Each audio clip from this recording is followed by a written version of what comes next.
ಕಾರ್ಯಕರ್ತರು ಹಾಗೂ ಜನತಾದಳದ ಕಾರ್ಯಕರ್ತರಿಗೆ ನಾನು ಮನವಿ ಮಾಡ್ತಕ್ಕಂಥದ್ದು, ನಿಜಕ್ಕೂ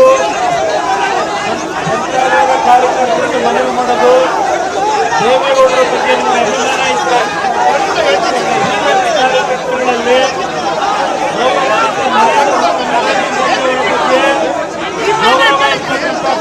ಕಾರ್ಯಕರ್ತರುಗಳು ಇವತ್ತು ಒಕ್ಕಟ್ಟಾಗಿ ಪಾದಯಾತ್ರೆ ನಡೀತಾ ಇದೆ.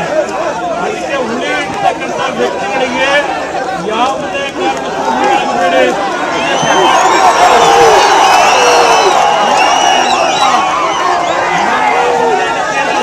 ಸಾಧ್ಯ ಇಲ್ಲ. ಇವತ್ತು ನರೇಂದ್ರ ಮೋದಿ ಅವರು ಸನ್ಮಾನ್ಯ ದೇವೇಗೌಡರಲ್ಲಿ ಇರ್ತಕ್ಕಂಥ ಒಂದು ನಂಬಿಕೆಗಳು, ವಿಶ್ವಾಸಗಳೇನಿದೆ, ಯಾವ ತಿಳಿಗೇಡಿಗಳು ಮಾಡ್ತಕ್ಕಂಥ ಸಮಯ ಬಂದು ಅವರಿಂದ ಈ ಒಂದು ಬಿಜೆಪಿ ಜೆಡಿಎಸ್ ಹೊಂದಾಣಿಕೆಯನ್ನು ಬದಲು ಮಾಡಲಿಕ್ಕೆ ಸಾಧ್ಯ ಇಲ್ಲ. ಬಿಜೆಪಿ ಕಾಂಗ್ರೆಸ್ನ ನಾಯಕರುಗಳ ಜೊತೆಗೂಡಿ ಇವತ್ತು ಬಿಜೆಪಿಯ ಜೆಡಿಎಸ್ ಸಂಬಂಧವನ್ನು ಹಾಳು ಮಾಡಬೇಕು ಅಂತಿದ್ದಾರೆ.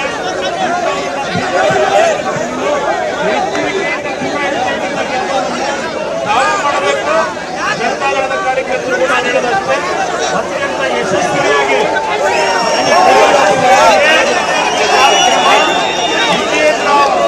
ಕುಮಾರಸ್ವಾಮಿ ಅವರು ಒಂದು ತಾಯಿ ಮಕ್ಕಳಾಗಿ ಬಂದು ಈ ಪಾದಯಾತ್ರೆಯಲ್ಲಿ ಜೆಡಿಎಸ್ನ ಬಿಜೆಪಿಯ ಕಾರ್ಯಕರ್ತರು ಇವತ್ತೇನು ಈಗಿನ ಕಾಂಗ್ರೆಸ್ ಸರ್ಕಾರದ ಅಕ್ರಮಗಳ ವಿರುದ್ಧ ಧ್ವನಿಯಲ್ಲಿ ಹೋರಾಟ ಮಾಡಲಿಕ್ಕೆ ನಿಮ್ಮ ಜೊತೆಗೂಡಿ ಪಾದಯಾತ್ರೆಯಲ್ಲಿ ಭಾಗವಹಿಸಿದ್ದಾರೆ. ಈ ಭಾಗವಹಿಸಿರ್ತಕ್ಕಂಥ ಎಲ್ಲ ನನ್ನ ಕಾರ್ಯಕರ್ತ ಬಂಧುಗಳಿಗೆ ಈ ಒಂದು ಪಾದಯಾತ್ರೆ ನಮ್ಮ ಹೋರಾಟ ಇರ್ತಕ್ಕಂಥದ್ದು. ನಾಡಿನ ರೈತ ವಿರೋಧಿ ಸರ್ಕಾರ, ಇವತ್ತು ಯಾವೊಂದು ಸರ್ಕಾರದ ಅಧಿಕಾರಿಗಳಿಗೆ ಲಕ್ಷಣ ಇಲ್ಲ. ಇವತ್ತು ರೈತರ ಒಂದು ಬದುಕಿನ ಬಗ್ಗೆ ಜಗಳಾಟ ಆಡ್ತಾ ಇರ್ತಕ್ಕಂಥ ಸರ್ಕಾರದ ವಿರುದ್ಧ ಬಡವರು ದೀನದಲಿತರ ಹಣವನ್ನ ಇವತ್ತು ಯಾರಿಗೆ ಕೊಡಬೇಕಾಗಿದೆ ಅವರ ಹಣವನ್ನು ಲೂಟಿ ಮಾಡ್ತಕ್ಕಂಥ ಸರ್ಕಾರದ ವಿರುದ್ಧ ನಮ್ಮ ಹೋರಾಟ ಏನಿದೆ, ಇವತ್ತು ಆ ನಿಟ್ಟಿನಲ್ಲಿ ಯಾವುದೇ ರೀತಿಯ ಒಡಕುಗಳು ಬರಬಾರದು. ಒಟ್ಟಾಗಿ ಒಂದು ವಾಯ್ಸ್ನಲ್ಲಿ, ಒಂದು ಧ್ವನಿಯಲ್ಲಿ ಹೋಗಬೇಕು. ದಯವಿಟ್ಟು ನಿಮ್ಮಲ್ಲಿ ಕೈ ಜೋಡಿಸಿ ಮನವಿ ಮಾಡ್ತೀನಿ.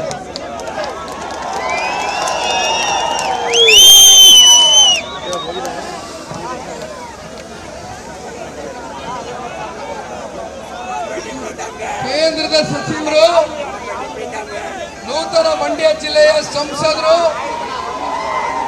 ನಿಮ್ಮ ಪ್ರೀತಿಯ